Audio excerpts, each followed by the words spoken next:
Hey guys, welcome back. So I wanted to get this video up actually about like a week ago or so when I finished the book, but that was a no-go because I watched the video I filmed for the review and I was like, oh wow, I'm doing this book like a huge disservice because I'm like so bleh.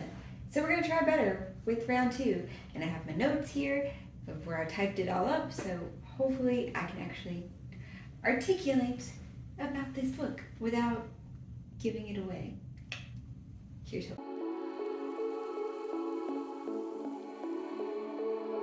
So the first book that I read this month was 20 Years Later by Charlie Donnelly. This book is a murder mystery, kind of, as they're trying to solve a cold case murder that has recently come back into media attention. The tagline for the book kind of pulled me into it when I first heard it, but it wasn't super duper descriptive really about what it was about, which is a good thing because you don't want it to give away too much.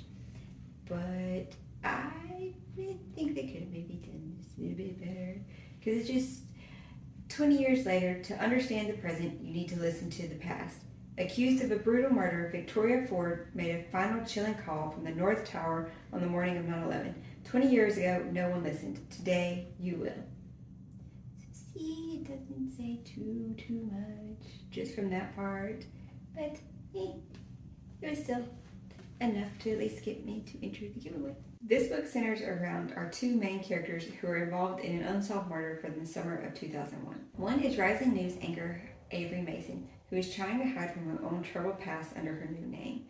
She only wants to tell a heartwarming story at the anniversary of 9/11, but she finds so much more. Our other main character was newly minted detective assigned to the case. Now 20 years older and wizened, Walt Jenkins has been drinking his own demons away since the shooting almost cost him his career and his life. Brought together by the FBI, can these two solve the case before the weight of the past gets to them? See, I feel like I did a smashing job of that. Could have been on the back of the book. Alright, now on to the actual bits of the book after my pseudo summary. So, this book was actually a decent read. I got the book in a Goodreads giveaway by Between the Chapters. It was an advanced reader's copy, so there were a few grammatical errors and weird little bits I noticed. One time a character's name just randomly changed. It had been Emma throughout the whole book, and one time it was not Emma. Oh man, I wish I could remember what it was right now. But you knew who they were talking about. You knew it was supposed to be that person. But the wrong name came out, and I was just like, oops, that slipped through. Other than that, it was really pretty well put together grammatically wise.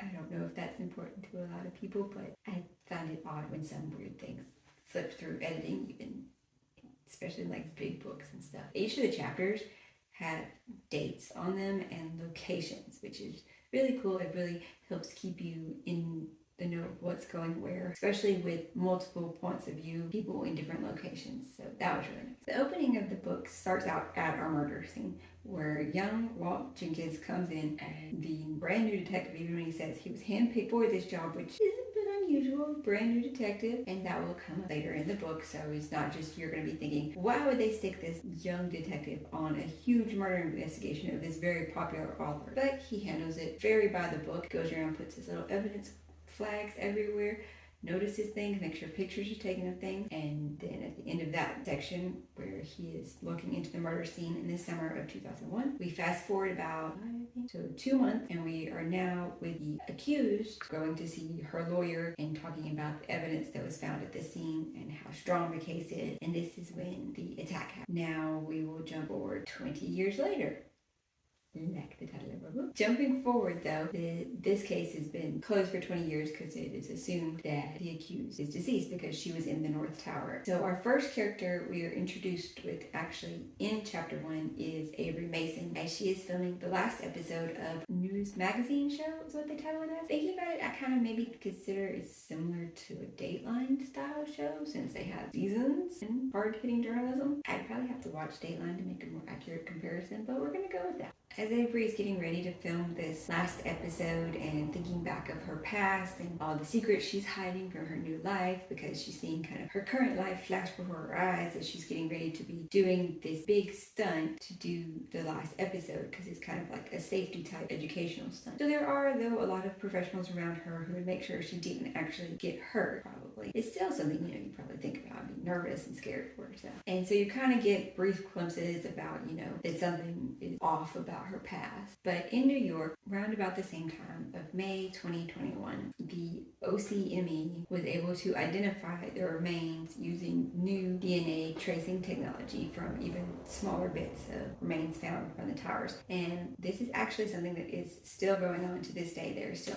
trying to identify people using latest DNA method and military grade developments over the last year or two. It's very fascinating how much he must have researched into this to be able to put the information so accurately. Because after reading it, I was like, is this really what happens? And I researched into it. And I think he did a fantastic job with that. In this book, though, is the first major identification in several years. And so it makes a big deal since it is going to be the 20-year anniversary of 9/11. And they finally have made another identification. Now we have jumped back to Avery's perspective, and she is finding out about this information and thinking that this would make a wonderful, heartwarming headline for their fall season. She's also hoping to use this and her investigative skills to kind of negotiate a higher contract with the network she works with. So she's expecting this to be a memorial piece that lets a family get somebody laid to rest with closure. She sets up to go to New York and actually investigate it and find out more about this person. And little does she know what she's going to find. Now, I believe, is when we jump back to Walt Jenkins' perspective, and it has been 20 years since he was that new detective. He went on to work for the FBI as an analyst. I think he was an analyst because he sat in a car, but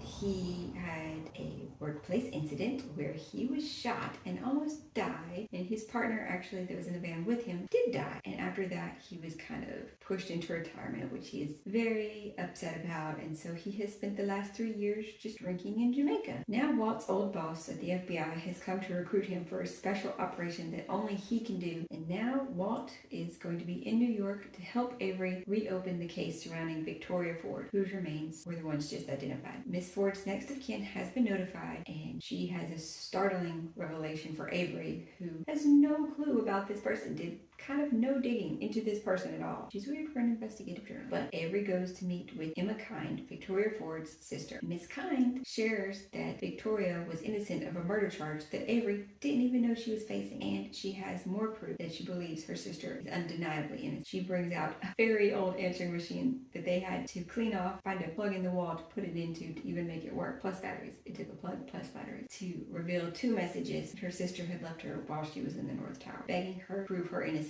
So Avery agrees to help Miss Kind prove her sister's innocence and opens up the case with former Detective Walt Jenkins. And they jump down the rabbit hole of reopening the case, investigating errors that could have been made, and finding what new information they can. Overall, I think that it was pretty well done. How he didn't give you everything. He couldn't really pick out the ending from the beginning, which, let's face it, a lot of murder mystery type thing as you can. And then it threw in this other side spin thing with Avery's past. It led to a whole different sort of ending that you wouldn't have seen coming anyway. The last 60 pages of this book really flew by for me. I could not put the book down there at the end. So I would say it's definitely worth the read. The only part that I didn't really like, 2 parts. At the end of some chapters, he felt the need to put in a foreshadowing. She had no idea that the contents of the box would lead to such problems. But pretty much he took it out of the narrative context that the whole book is in, just for these little snippets at the end of the chapter. And it just didn't work. I don't know why they decided to go. And then the epilogue was really unnecessary. And it also just, it didn't fit. You already knew what was going on, really. And it did that. And it's just, no, that just seems wrong. And I wish he didn't do it. I wish he just left it